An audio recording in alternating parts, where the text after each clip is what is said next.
This is the first cold start in the morning and it will start immediately. There is no long cranking or anything. There is no heater. There's no Basically. heater, you can just hear it now. I'm going to crank Okay. really fast. Wow, that's fast. Ready to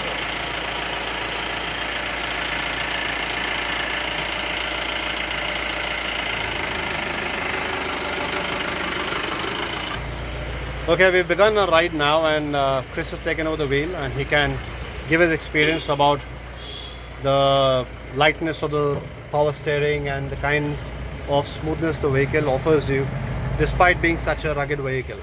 How does one feel when you've been driving a Swift, Santro and a Tata Safari on a daily basis? Well, I won't compare this to a Swift and a Santro because they're petrol engines. I think it'll be justice enough to compare it to a diesel vehicle. So my nearest comparison is right now the Tata Safari. Well, the Tata Safari is a much more heavier vehicle, a bulkier vehicle. This I find it very easy to drive. My first impression is easy to drive. Pickup is really good. The gear throws, I think maybe from the second to the third is a bit long, but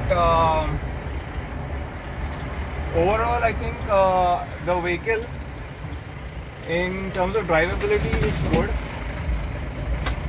I think my door is just open, I'll just close it. Okay. Now probably we are going on a mild bumpy road. So let's see there how the vehicle performs. I'll be taking a right, I'm just waiting for the signal to turn green.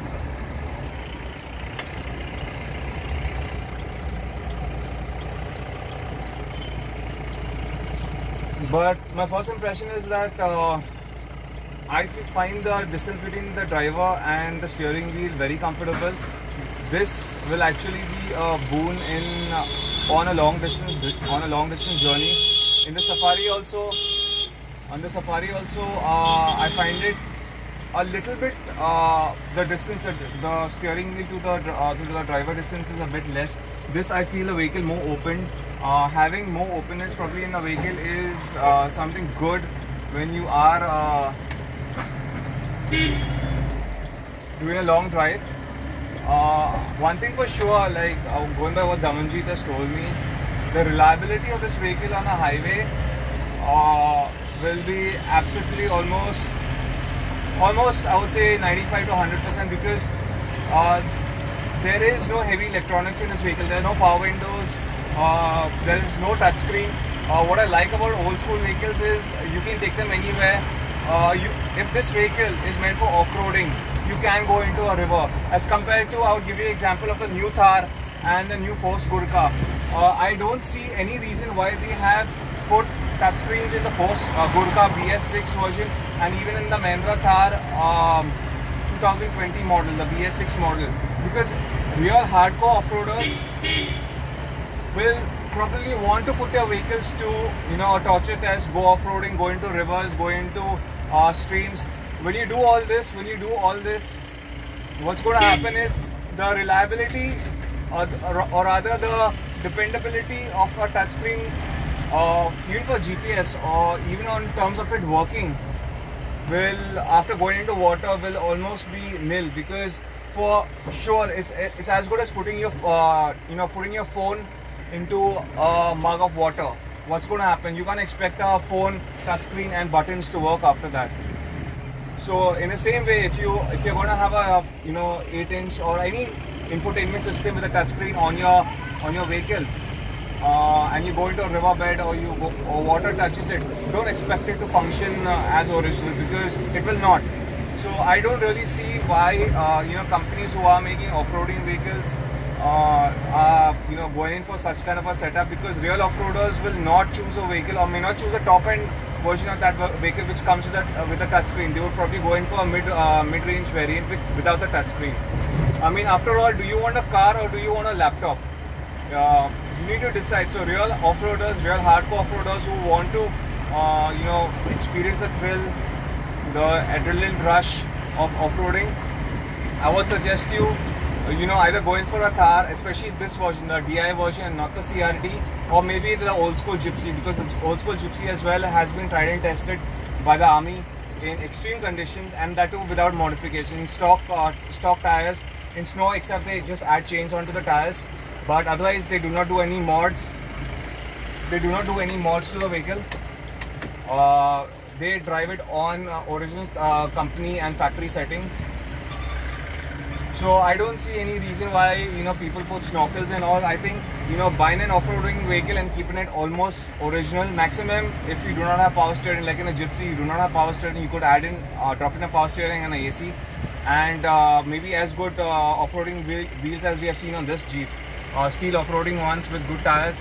That's about it. I don't think people should go ahead and cut their chassis or do major modifications to the engine, because I think the more modification you do to a vehicle and to its engine, you're changing the actual theme of that engine, the reliability of it. You are altering factory settings.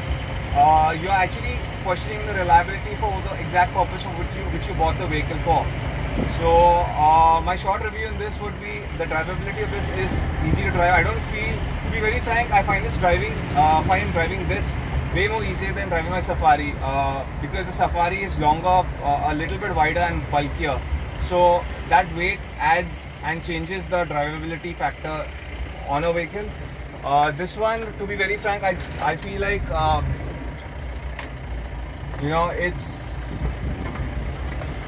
it's just, to be very frank, I find like I'm driving a car except a really hardcore vehicle.